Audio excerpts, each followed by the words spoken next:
Hola, ¿qué tal amigos? Estamos aquí en Chamuco TV. Ahora estamos en un programa especial, pero no por eso no es menos interesante y menos importante lo que vamos a tratar. Todo lo contrario, es un tema muy importante y para ello invitamos a Silvana Rabinovich. Silvana, bienvenida al Averno. Te invitamos porque queremos platicar contigo sobre un tema muy importante, realmente muy importante, no solo en México, sino en todo el mundo, y que es lo que está sucediendo, no ahora, sino desde hace muchísimos años, en Palestina. Sabemos que tú eres argentina, pero eres judía también, pero también fuiste sionista durante un tiempo. Entonces queremos, pues primero que nos platiques un poco tu relación con esto, y por qué te importa tanto, experta en la Biblia. Sí, y mexicana también. Y mexicana también. López Obrador. De corazón, claro. O sea, todo, tienes todo. Sí. Para hasta es pariente de Rabinovich.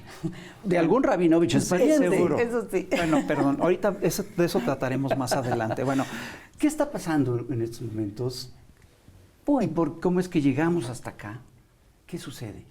a ver, a mí yo veo una figura muy clara, lo pienso en términos de la teología política colonial nacional de Israel, y lo que pasó es que se desató la última amarra apocalíptica. O sea, era un programa verdaderamente que tenía latiendo en el horizonte un apocalipsis, ¿sí? Porque es evidente que debajo de las mezquitas está el templo y la idea era, si bien no dicha desde el principio, pero siempre estuvo latente la construcción del tercer templo, y eso indicaba explotar las mezquitas. Lo que vimos en este último gobierno, la coalición que hizo la ultraderecha israelí, es ir aflojando prohibiciones que la religión tenía y que mantenían más o menos ahí todo tenso, pero lo mantenían, la prohibición de los judíos de pisar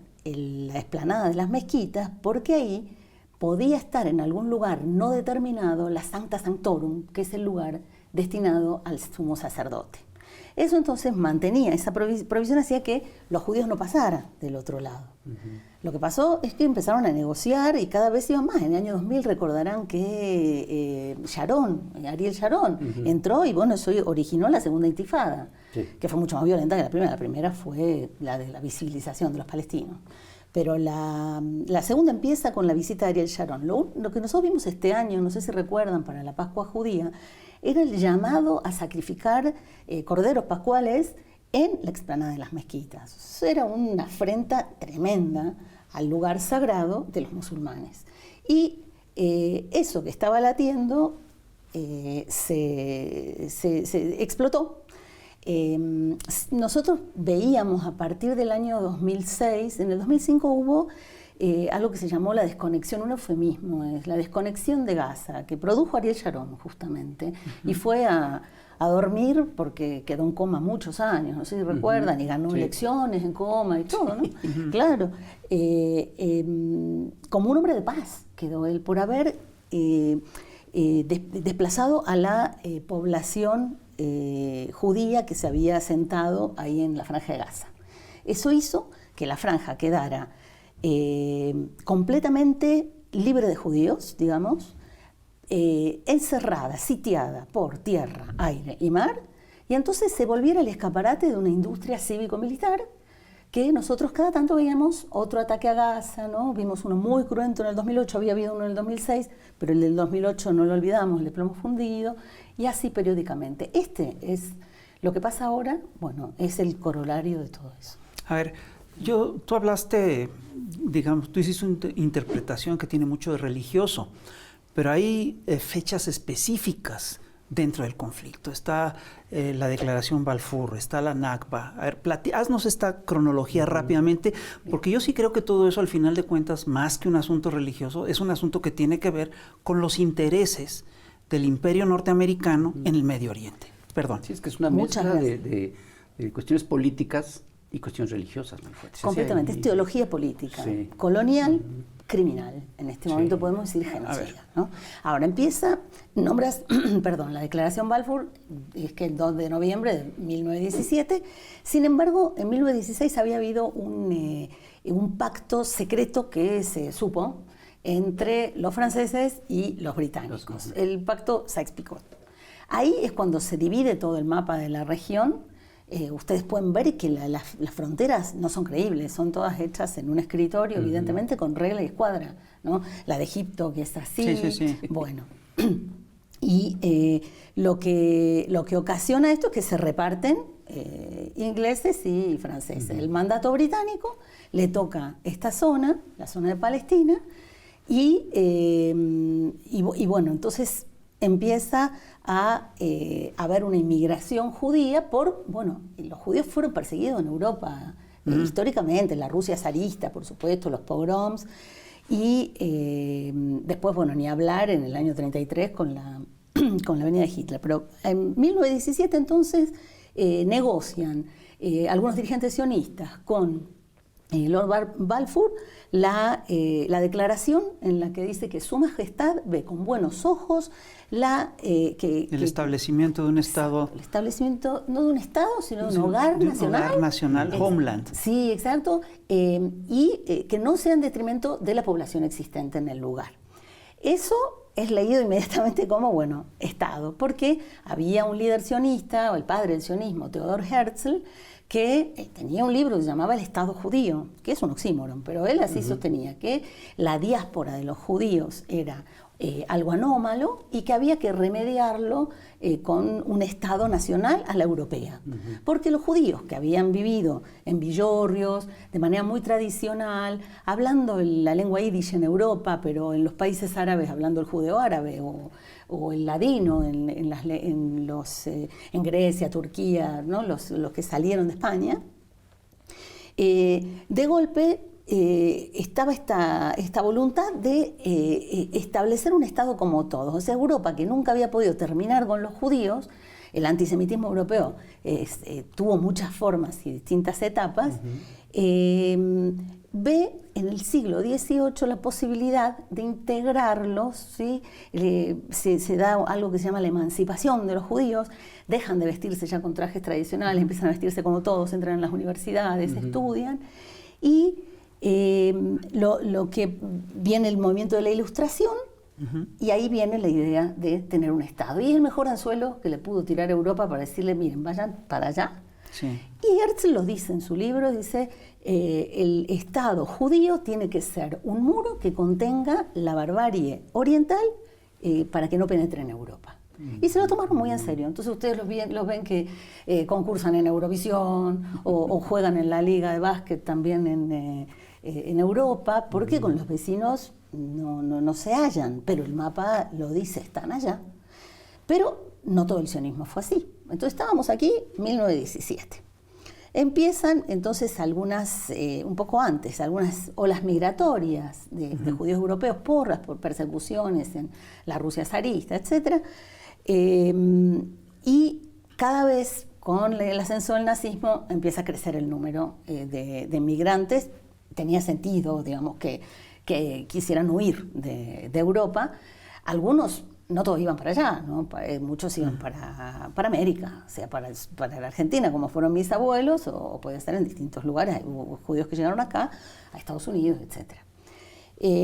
Allá entonces los recibieron, la población local, los palestinos. Ahí había un porcentaje pequeño, no sé si un 10% más o menos de judíos que vivían ahí, se llevaban muy bien con los musulmanes y con los cristianos del lugar, siempre hubo, pero el número mayoritario era de musulmanes y vivían en Palestina, eran comerciantes, se entendían perfectamente.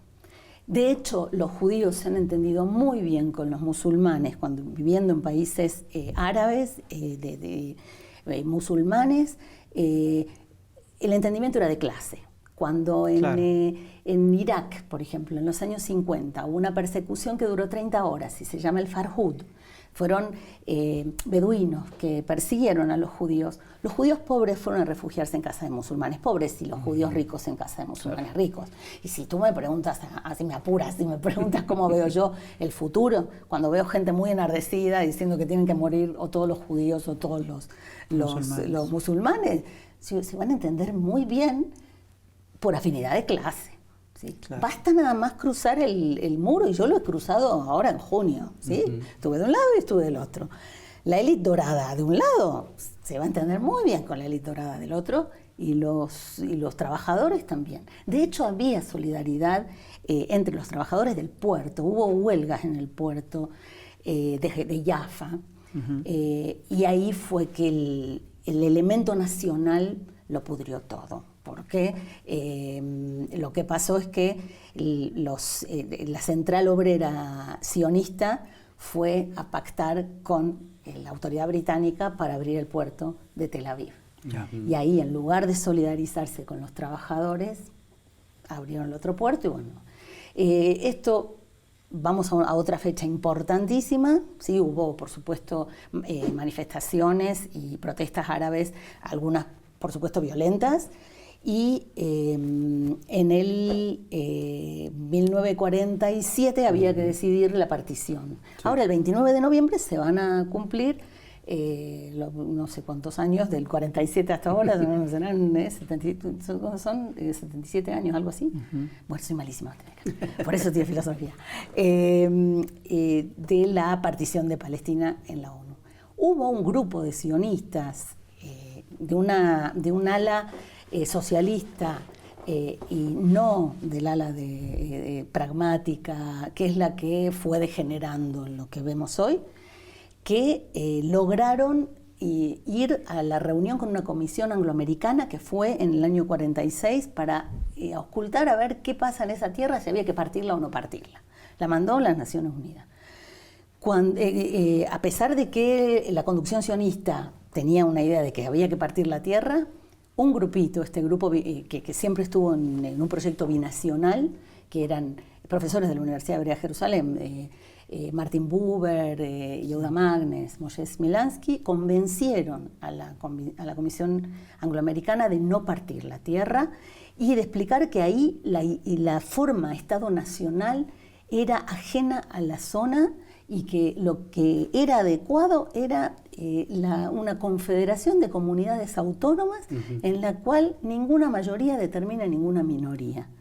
Esto es una idea que viene de los consejos de la República de Baviera, obviamente, del gran amigo de Buber, que era Gustav Landauer, y los convencen. ¿Y cómo se tenía que llamar esa confederación de comunidades autónomas? Confederación de la Gran Siria. ¿Por qué? Porque toda esa zona se llama Bilad Sham, que son los países de Siria, ¿no? De hecho, el tipo de árabe que se habla en la región, Shami, es decir, de Damasco, ¿no?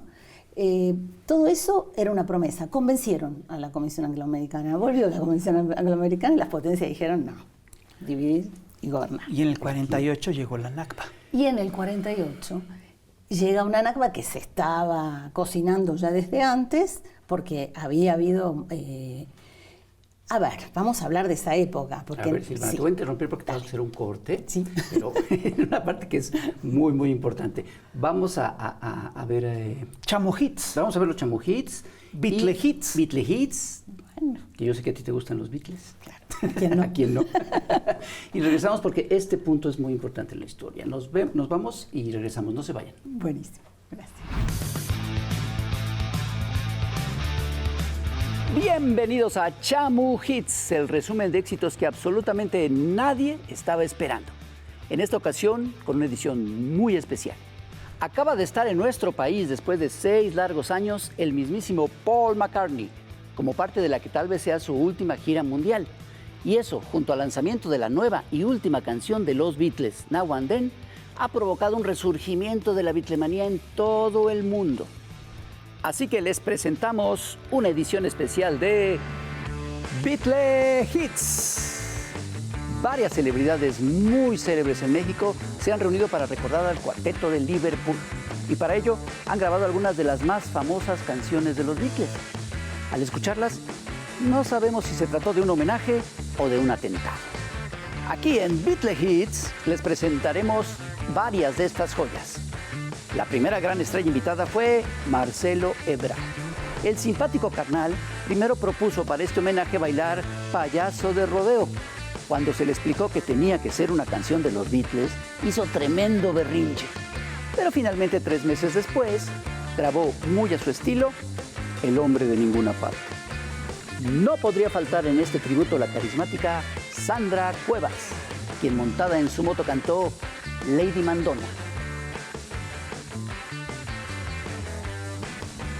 El galán Omar García Harfuch participó con su versión de Hola, Adiós.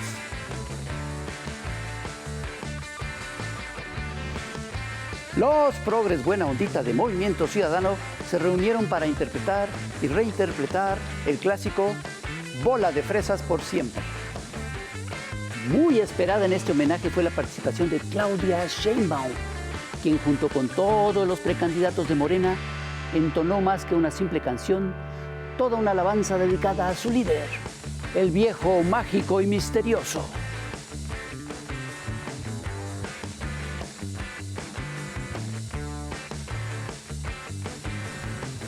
Por su parte, la banda de Corazones Solitarios de Claudio X y sus muchachos se rifaron con varios temas. Chucho Zambrano interpretó el enésimo hundimiento de su submarino amarillo. Marco Cortés se sintió muy a gusto entonando El tonto de la colina. Alito Moreno desafinó con una pequeña ayuda de sus enemigos y Xóchitl Gálvez, ese gran fenómeno, metió la pata aquí, allá y en todas partes. Y todos ellos en coro entonaron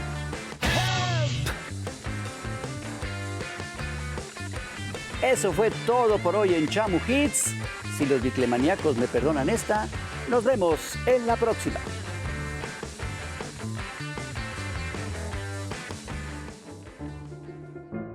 Y seguimos aquí en el Averno platicando ni más ni menos que con Silvana Rabinovich sobre el tema de Gaza y Palestina y el Estado israelita. Estamos hablando de la Nakba. ¿Qué fue la Nakba? Bueno, la palabra Nakba es una palabra árabe que designa una desgracia. Así llaman los palestinos a la expulsión masivo que sufrieron, el despojo territorial y el comienzo de una vida en el exilio de un número muy grande. En ese momento fueron unos 750.000 palestinos más o menos que salieron y que fueron a la fuerza, ¿no? Fue un exilio forzado y hay un concepto de una Nakba mustamerra, es decir, una Nakba que continúa, no es que ocurrió en mayo del 48, sino que se continúa y lo vemos, por ejemplo, la población de Gaza, ya que nombraste Gaza, el 90% de la población de Gaza son refugiados.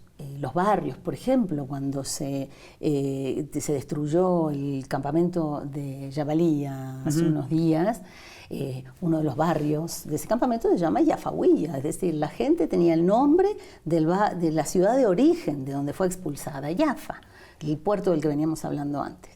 Entonces, muchos se fueron a Jordania y después de Septiembre Negro al Líbano y después del Sabri Yatil algunos habrían ido a Siria y después y cayeron en Gaza. En Gaza tendría que haber una población de unos 250.000 personas, pero hay 2 millones, creo que 300.000 ya. Sí. Entonces, son condiciones infrahumanas en las que están viviendo y eso es algo que hoy en día, la Nakba, que continúa, algunos dicen que esto es la Nakba 2, es posible que sea un momento mucho más violento, mucho más acelerado de la Nakba, pero lo que estamos viendo ahora es, digamos, claramente una situación de genocidio sobre esa población que venía ya en condiciones infrahumanas. Y uno de los pasos primeros para perpetrar un genocidio es volver al otro subhumano. O sea, deshumanizar a otro es el primer paso y bueno, previo, lo que se pierde en general es la certeza de que cuando uno deshumaniza al otro, uno se deshumaniza también. Y cuando empezó esta respuesta al ataque terrorista de Hamas, el encargado de las Fuerzas Armadas israelíes dijo, estamos tratando con animales humanos. Con animales humanos. Yoav Gallant. Así es. Yoav Gallant, si ustedes ven una película que les recomiendo mucho, es un documental de Yotam Feldman que se llama El Laboratorio y está en YouTube. Ahí lo van a encontrar a Yoav Gallant explicando cómo él es el artífice de la relación 1-100 en la Operación Plomo Fundido del 2008-2009. Cómo él se ocupó de que por un muerto israelí hubiera 100 muertos. Palestinos. Esa es la lógica. Ese es Yoav Gallant. Claro. Bueno, pero aquí hay varios temas que hay que tratar. El tema, obviamente, la historia es compleja, la historia se fue agravando, pero hay detrás de todo esto, una de las cosas que sostiene el conflicto es una narrativa, según la cual todo aquel que critica al Estado israelí, al Estado de Israel, es antisemita. ¿Qué tan cierto es eso? No, yo creo que no. Primero, o sea, lo primero que hay que entender es que si vamos a usar la palabra semita, que es una invención del siglo XIX, no, sí. Ya sabes que no hay ninguna perita en dulce, sí. Vamos a decir que descendientes de Sem son unos y otros. Sí, ¿no? claro. Bueno, aparte descendientes de Abraham son unos y claro. otros, ¿sí? Y el primogénito, el hijo de Agar, es decir, Ismael, no Isaac, el hijo de Sara. El tema de la herencia de la tierra tiene sus orígenes teológico-políticos también. Sí. Ahora, lo que el judaísmo, tenemos una religión alrededor del libro, ¿no? De la Torá, una forma de vida, porque como religión se tiene que definir en la discusión medieval, ¿no? Cuando le dicen, bueno, ¿cuáles son los principios de la fe? Y bueno, Maimónides tuvo que inventarlos, porque en realidad son prácticas que hacen todos los días una vida ética, ¿sí? Un etos. Claro. Y el Islam se parece mucho en eso también. No es la cuestión abstracta de la fe, sino una vida dedicada en la que tanto unos como otros tienen claro que el ser humano no es la máxima potencia, que el judío lleva la cabeza cubierta para recordar en todo momento que hay un poder sobre él y que no puede decidir, por ejemplo, sobre la vida de los otros, ¿sí? Entonces, por ejemplo, también tenemos la expresión bíblica Dios de los ejércitos.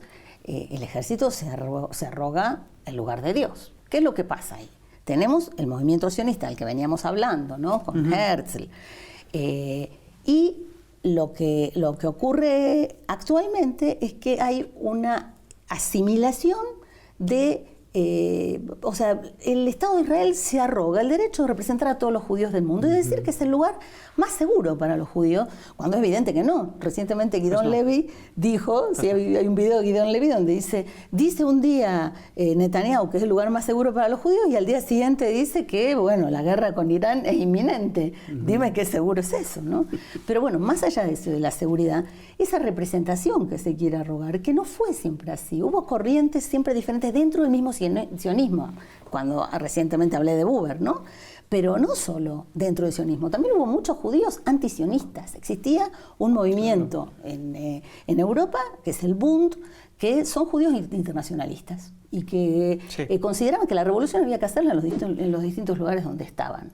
Y era una manera de ser judíos también, no es que se desligaban de eso, pero un Estado nacional no los hacía judíos y una bandera tampoco.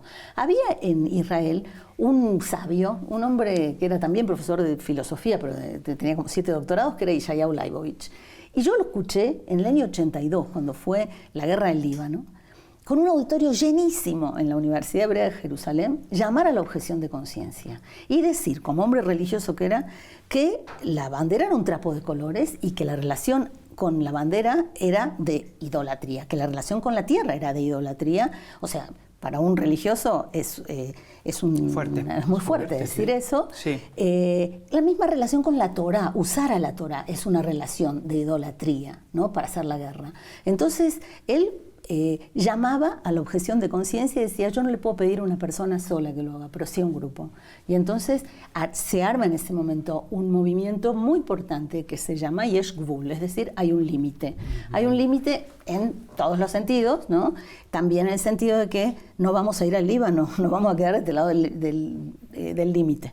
Entonces, hasta el día de hoy hay distintos movimientos de objetores de conciencia adentro de Israel. Y judíos del mundo, algunos antisionistas, otros que, digamos, yo fui sionista de joven, claro, lo que pasa es que dentro de la idea buberiana del sionismo, claro, pensando que se podía hacer esa convivencia, y hasta el día de hoy creo que va a ser dificilísimo. Barenboim dice, lo imposible es más fácil que lo difícil, pero sí, porque la política es el arte de lo imposible, y entonces, bueno, habrá que ponerse a trabajar cuando el derecho al retorno de los palestinos se cumpla, que fue siempre una condición para cualquier tratado de paz. Entonces, cuando ustedes les digan que en el año 2000 Ehud Barak les ofreció todo, no les ofreció todo. Él sabía que no iba a ser aceptado ese tratado porque no se consideraba el derecho al retorno de los palestinos.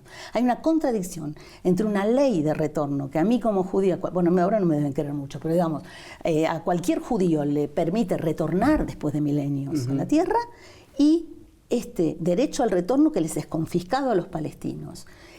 Es una situación difícil cuando alguien vuelve a su casa y quiera ir a vivir a esa casa que está habitada por otro hace unas cuantas decenas de años, pero bueno, eso habrá que verlo. Será un problema a resolver, tendrá dificultades como tuvo dificultades siempre la convivencia entre judíos y musulmanes.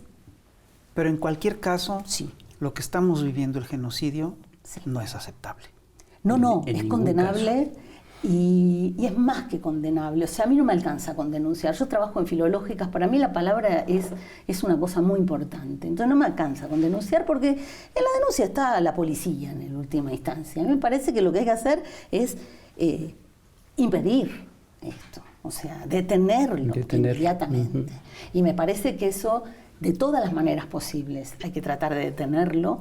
Decía Iván Illich, ¿sí?, que se volvió mexicano en algún momento, que la corrupción de lo mejor es lo peor. El uso de elementos mesiánicos, que pudieron haber sido lo mejor, transformados en esto, no son buenos para nadie. Es lo que no entienden cuando nos condenan, y mucho cuidado con la definición de antisemitismo que se va imponiendo en distintos países, por suerte en México no, del Instituto del Holocausto. Seguimos aquí en Chamuco TV, ahora por YouTube, y seguimos platicando con Silvana Rabinovich, que ya nos dijo que no es pariente de Daniel Rabinovich. Bueno. Qué pena. Pero hace un momento hablaba Silvana sobre el antisemitismo y sobre el uso que se le ha dado. ¿Qué tanto ha servido como pretexto o como victimización, sobre todo después de algo tan terrible como el Holocausto, para de alguna manera como que sentir que tienen libertad para hacer cualquier cosa, incluso para hacer lo mismo de lo que fueron efectivamente víctimas? ¿Cómo se está manejando esto dentro del gobierno de Israel y dentro de quienes están defendiendo este genocidio actual? Bueno, yo creo que hay que estar muy atentos porque el lobby en este momento es en torno a esa definición. Claro. Hay una definición de antisemitismo que acuñó el Instituto de Investigaciones sobre el Holocausto, el de Simon Wiesenthal, y la definición está bien, no hay problema con la definición, el problema está en los ejemplos que da, y algunos de los ejemplos que da para tomar represalias son aquello que se llama deslegitimación del Estado de Israel, que son las críticas a las políticas del Estado de Israel. Y eso es muy peligroso, está funcionando mucho. Yo creo que el tema del antisemitismo en Europa, por ejemplo, ha dado la vuelta completa en Alemania. No sé si ustedes se enteraron, sí, claro. Pero en Alemania hoy en día se considera que el antisemitismo llegó a Alemania por la migración musulmana. Resulta que Hitler nunca estuvo ahí. Hitler claro. Vivía junto con el mufti de Jerusalén, parece, ¿no? Sí. Bueno, el propio Netanyahu lo planteó hace no mucho. Que es una cosa totalmente delirante, ¿no? Siempre vuelve eso. La idea de que Arafat era Hitler. O sea, sí, claro, a Hitler se lo lleva ahí, y Hitler no es del Medio Oriente. Hitler es un producto europeo y hay que asumirlo como tal. Entonces, el antisemitismo es europeo. Cuando les comentaba sobre esa invasión a las casas de los judíos en Irak, el Farhud, contaba la abuela de una amiga que es iraquí, y vive en Israel porque se la llevaron. Ella hablaba de los sionistas porque ella en realidad no entendía qué era eso del sionismo allá en Irak, ¿no? Pero entonces ella les explicaba que no era lo mismo esa persecución de 30 horas que se resolvió comparada con los pogroms sistemáticos en la Rusia zarista o todo lo que sobrevino después con el nazismo. Y bueno, lamentablemente es tan eurocéntrico el sionismo, es eurocéntrico al cuadrado, porque es de la Europa central además, ¿no? Porque es también un proyecto imperial. Claro. Y ese es el tema de fondo. Claro. Lo que pasa es que ahí adentro, en los orígenes, todavía se peleaba que no sea un proyecto imperial. Y lo decía, Martin Buber les decía, a nosotros nos ven como los agentes de un imperio que nosotros no somos. En ese momento era el británico, Sí, después claro. pasó a ser Estados los Unidos. Estados Unidos, claro. Y lo que vemos, por ejemplo, en el año 2019 hubo aquí en el Zócalo capitalino un juicio popular que se hizo a la militarización de América Latina, capítulo México, por parte de Israel, ¿no? El Beat System, todo lo que ustedes conocen de Pegasus, bueno, Tomás Elón, que lo tenemos ahí con los amigos de él. Bueno, en aquel momento había venido un abogado de Estados Unidos, yo estuve como jueza en ese éramos varios los jueces. Vino este abogado y dijo algo clave. Dijo, la industria militar de Israel, en este momento Israel, desde los años 80, asumió el trabajo sucio que Estados Unidos dejó de hacer en Latinoamérica. Sí. Y entonces todo lo que vemos del entrenamiento en los distintos lugares, les recomiendo nuevamente ver esa película en laboratorio, porque ahí se van a ver bien cómo van a vender en las favelas, para reprimir en distintos lugares, ¿no? No hay país que no sea cliente de esta industria, que no es solamente las armas, porque también la industria de inteligencia lo es. Claro. Bueno, saben ustedes, está el mapa aquel en la exposición que hicimos de mexicanos, palestinos y saharauis del mismo lado de muros diferentes. Está el mapa del territorio Tohono-O'odham, aquí en la frontera con Estados Unidos, y toda la industria del bit, digamos, los productos de la industria del bit puestos ahí para reprimir de ambos lados, porque es una falacia pensar que el muro mira para un solo lado. Sí, claro. El muro siempre sirve para reprimir a la población local. Hoy en día en Israel estamos viendo represión de la protesta. Claro. Por ejemplo, hay una madre en negro, que es una profesora de la Universidad Hebrea de Jerusalén, hija del militar Matityahu Peled, que en los años 70 dijo: Israel no corre peligro, ya basta de decir eso. Era lo que decías tú, ¿no? Con el tema del victimismo, ya basta, eso no funciona, claro. ¿okay? Nurit Peled, la hija, en el año, yo no recuerdo exactamente, durante la segunda intifada, perdió a su hija en un atentado que hubo en un café donde estaba la hija. Estaba en el velorio de su hija y llegó Netanyahu, que había sido compañero de ella en la escuela, y ella no perdió nunca la cordura. Y lo primero que hizo cuando él entró es decirle: lo hiciste tú, ¿no? Y claro, y esta mujer es una madre en negro. Bueno, tiene un libro muy valioso, está en castellano, que se llama Los palestinos en los libros escolares de Israel. Y se va viendo todo el borramiento y la exotización, Claro. ¿no? Y sobre todo el borramiento. La deshumanización y la desaparición. Exacto, Es que que esa es es eso. la última etapa de un Sí, claro. genocidio, es el borramiento ya simbólico, y eso ella lo documenta bien. Ahora, recientemente fue suspendida en la universidad por haber participado en una discusión donde defendió las vidas de los palestinos.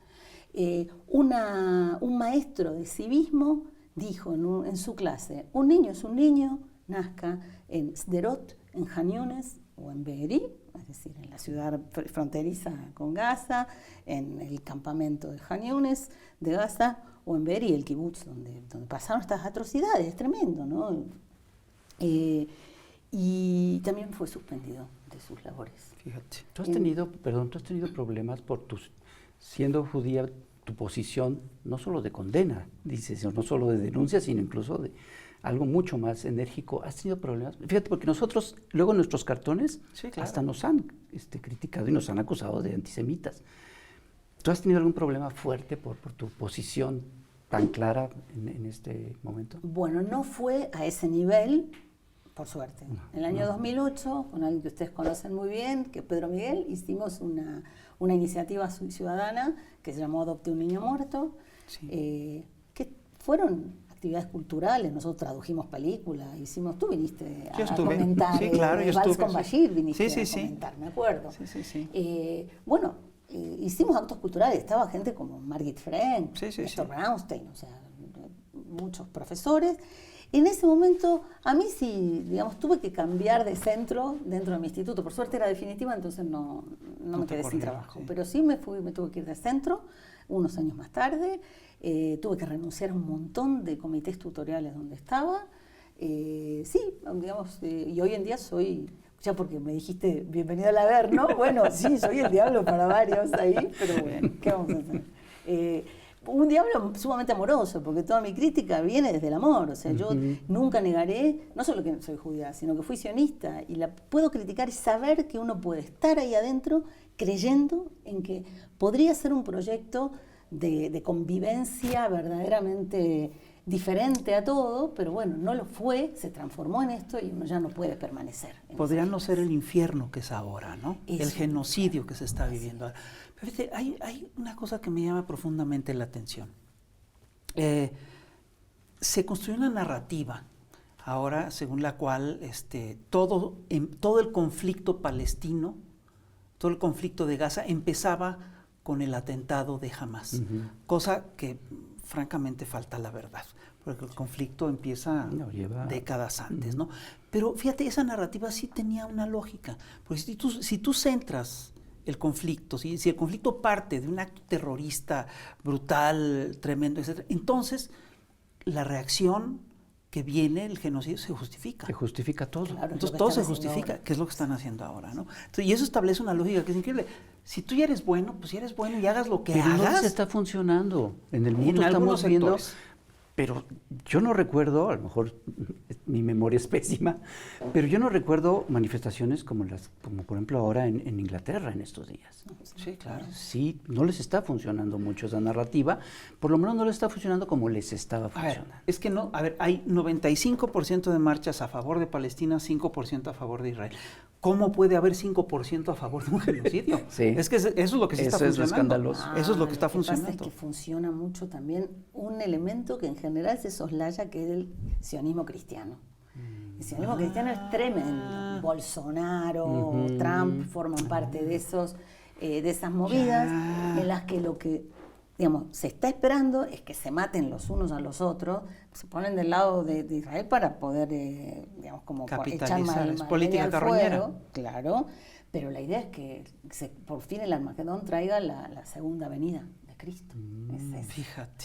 Pero digo, no le voy a echar la culpa solo a los sionistas cristianos, No, que claro que no. son tienen mucho capital y por supuesto, ustedes los han visto, no sé, Sí, por claro. Reforma yo los he visto desfilar con pendones de Cristo y de la bandera de Israel Sí, claro. para la Pascua más o menos. Sí, claro. Eso es de mucho cuidado. Pero bueno, peligroso. sí, el tema del antisemitismo tiene tenemos que estar muy alertas acá, que no se imponga eso como ley. En la Argentina se hizo y hay censura. Y hay algo que, por un lado, es cierto lo que estás diciendo. En las calles están llenas en las manifestaciones, hay una protesta generalizada, pero mira lo que pasó en la votación de la ONU. Sí, claro. Sí, cierto. O sea, yo entiendo al que vota en contra, me gusta, pero que vota en contra, pero abstenerse 45 países, ¿qué es abstenerse en una situación como esta? Sí, pues sí. No hay lugar para la neutralidad cuando esto pasa. Por otro lado, ¿los servicios de inteligencia de Israel no se enteraron que se estaba fraguando algo como esto? El tema de fondo es que, según todas las informaciones según las informaciones periodísticas más serias, jamás fue inflado en buena medida por los gobiernos derechistas de Israel para debilitar a la OLP de Yasser Arafat. Sí, está Eso así también fue. Que además eso, es la sí, historia, la misma historia, por ejemplo, con los talibanes. Con los talibanes, con Osama Bin Laden. Sí. Es la misma historia. Sí, lo que tiene esa hipótesis, que sin duda tiene algo de cierto, me parece que infantiliza un poco a nietos de la Nakba, que viven encerrados y que también tienen agencia. Sí, claro. O sea, con todo por supuesto. el dolor del mundo. Y pasó, no sé, hay muchas cosas contradictorias que van dando vueltas, ¿no?, en las redes. Tenemos a Yair Lapid avisando mucho antes, ya para Yom Kippur, unos días antes de esto, que había información de que se estaba fraguando un ataque importante, pero era muy instrumentalizado por el gobierno de Netanyahu, que tenía a la población todos los sábados en la calle. Yo fui a una de las manifestaciones en Haifa, donde, bueno, eran ríos de banderas de Israel, pero había un grupo de unas 100 personas que tenían una playera que decía "Las vidas palestinas cuentan", ¿no? Son un grupo que se llama Miramos a la ocupación a los ojos. Y bueno, el desprestigio del gobierno de él, le venía bien una guerrita. Sí, claro. Lo que yo creo que no habrá calibrado el tamaño de esto. Después empiezan a filtrarse informaciones, por ejemplo, testimonios de personas que fueron rehenes liberados. Y que usan palabras como, sí, me dieron trato humanitario, dice una señora mayor. Sí. Y que fue un escándalo que dijera eso. Claro. O sea, también parece que la señora describió los momentos de miedo, que sin duda los tiene que haber tenido, pero también dice la palabra humanitario, que el locutor de la radio le dice, ¿dijiste humanitario? Y dice, sí. ¿Y qué dices con eso? Y dice, bueno, comimos la misma comida que ellos, me traían un médico cada 2 días, enseguida me consiguieron los medicamentos que yo necesitaba, en fin, trataban de calmarnos cuando sentíamos miedo, dice otra. Está el tema de las balas cruzadas también. Sí, y claro. vuelve el tema de la invisibilización del otro. Hacer la fiesta a 1,5 kilómetros de Gaza es no registrar al otro. Y uno lo ve. Viven con un muro, bueno, con varios muros. Cuando uno tiene el de Cisjordania, que mide el doble de lo que cubre, y el de Gaza, que decían ellos, tiene decenas de metros hacia abajo, ¿no? Por los túneles. Sí. Y no ven los muros. O sea, pueden vivir tranquilamente viajando por carreteras exclusivas en las que cortan poblaciones palestinas en dos, ¿sí? Y esta gente, como no tiene derecho a esas carreteras, tiene que dar vueltas enormes y horas les toma ir de un lugar a otro muy cercano. Estaba volviéndose invivible esto. Entonces, en su traverso dice en su última entrevista, el terrorismo es siempre condenable, por supuesto. Nadie va a decir que el terrorismo, que los actos que siembran terror en una población civil son loables. Eso seguro que no. Pero el del opresor lo es más que el del oprimido. Y eso hay que entenderlo, en este caso el del ocupante, que mantuvo, y lo dijo también Guidón Levy, cuando dice, los tuvimos encerrados, vienen 17 años encerrados, ¿qué esperábamos? Claro. Encima les vamos a exigir que se levanten de una manera amable. Lo dijo Hagai Matar, que es el director de 972, conocen ese medio que se llama Más 972, un medio alternativo.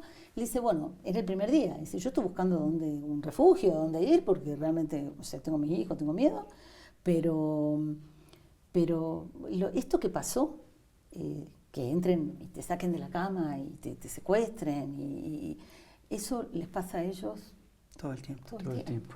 Y hay una cosa que yo creo que es muy importante, que es entender que ni todos los judíos son el gobierno de Israel, ni todos los palestinos son Hamas, ¿no? Claro, eso también, hombre. claro. Pero hay que decir algo también. Por ejemplo, o sea, Hamas gana unas elecciones limpias en el año 2006. Sí. Y es una fuerza que tiene un discurso extremista. Sí. En el año 2023, en Israel se arma una coalición con fuerzas extremistas que tienen un discurso verdaderamente insostenible también. Si el mundo consideró razonable atacar a Gaza en su momento por la mala elección que habían hecho, un castigo colectivo, como que es lo que más les gusta dar, bueno, o sea, no estoy diciendo, a ver, quiero decir, no justifico, y ahora me están asediando en Facebook con gente que de la comunidad judía de mi ciudad de origen, para decirme, te recuerdo que eres judía. Pero sí, claro, yo nunca me dejé llamar Rabinovich. Nunca lo has olvidado. Ni cuando me casé cambié mi apellido. Ni cuando mi tío Daniel me No, traía mis tío. juguetes. Exacto, claro. Pero tampoco voy a negar que fui sionista. Claro. Si yo sé lo que es ser una relación amorosa con esta idea, pero que bueno, ya no es más posible. Pero me dicen todo el tiempo, es que no veo en ningún lado que hayas condenado los ataques de Hamás. O sea, eso es lo que esperaban. Y yo, a mí lo que me guía desde el año 82, cuando me di cuenta con Sabra y Shatila que algo estaba muy mal, es la ética heterónoma, ¿sí? De Manuel Levinas. Y eso es una prelación del otro. Y eso es cuando yo marcho, siempre marcho por los otros. A mí el egoísmo colectivo no me va en nada y no cierro filas por identidad con nadie, ¿no? Voy a protestar y lo hago seguido, pero por el otro siempre. Eso no les gusta, ¿no? Entonces están pidiendo que yo empiece diciéndole al oprimido de qué manera tendría que haber reaccionado. Resistido, reaccionado. Y yo no puedo eso, porque en el 2008, cuando realmente tengo que agradecerle mucho a Pedro que haya dado cauce, ¿no? A una angustia muy grande, porque a mí yo no podía decir no en mi nombre, como firmaban los intelectuales, muchos en la Argentina. No, sí es en mi nombre. O sea, siempre va a ser en mi nombre. No les permito que lo hagan, punto. Pero entonces, ¿cómo hacer para no permitirles que lo hagan? Vamos a exhibirlo. Claro. Claro. Qué fuerte. Pues, ¿Qué hace cuando empezamos un poco la plática, decías que finalmente se van a entender, ibas a decir, ¿no? Y va a ser como un entendimiento de clase. Sí. ¿Qué ves tú en el futuro? ¿Qué crees que pueda pasar? Porque las cosas ya están llegando a un punto terrible. A ver. Y con lo que acabas de mencionar, con la ONU, las resoluciones de la ONU, que yo no lo veo muy optimista de ninguna manera. No, de arriba para abajo no se ve optimista, de abajo para arriba yo sí lo veo optimista y esto viene ocurriendo hace mucho tiempo. Mira, bueno, el hecho de ser de filológica siempre me hace pensar en las palabras, pero así como seres vivientes muy potentes, claro, ¿no? Al modo de los cabalistas. Entonces, para mí hay un verbo que existe en hebreo y existe en árabe y en castellano no existe, que es, no es solamente un verbo, sino un adjetivo también, que es el que designa a los padres huérfanos de hijos. Es una cosa muy dolorosa, sí, que nos vendría muy bien. No hay una palabra para... Nosotros no la tenemos, no pero la ellos la tienen. Español. La tienen en hebreo, que es abshakul, emshkula, lo tienen en árabe, que saca la raíz. Ahí hubo, desde hace años, que hay foro de familias en duelo, de padres que se encuentran, padres israelíes y padres palestinos. Desde el dolor se puede hacer mucho. Desde la realpolitik y las mezquindades de los gobiernos, no, yo creo que no se puede hacer nada de ahí, pero sí desde abajo, y su mayoría. Gustavo Petro hace un planteamiento que es durísimo, que dice lo que está ocurriendo ahorita con Gaza y el Estado de Israel es muy probablemente lo que va a ocurrir en todo el planeta cuando se agudice la crisis climática, cuando empiece a escasear el agua.